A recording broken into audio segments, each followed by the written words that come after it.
Leader की मौत, middle east में जंग का नया बिगुल।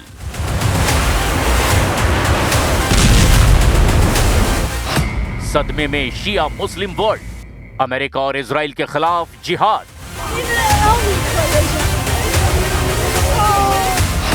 एक्टिव हुआ लड़ाका फोर्स, चुप बैठेगा या बारूद बोलेगा।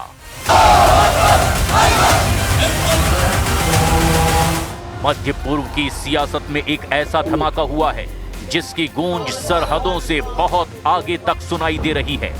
अली खामनेई की मौत के बाद शिया दुनिया में मातम है और उबाल भी।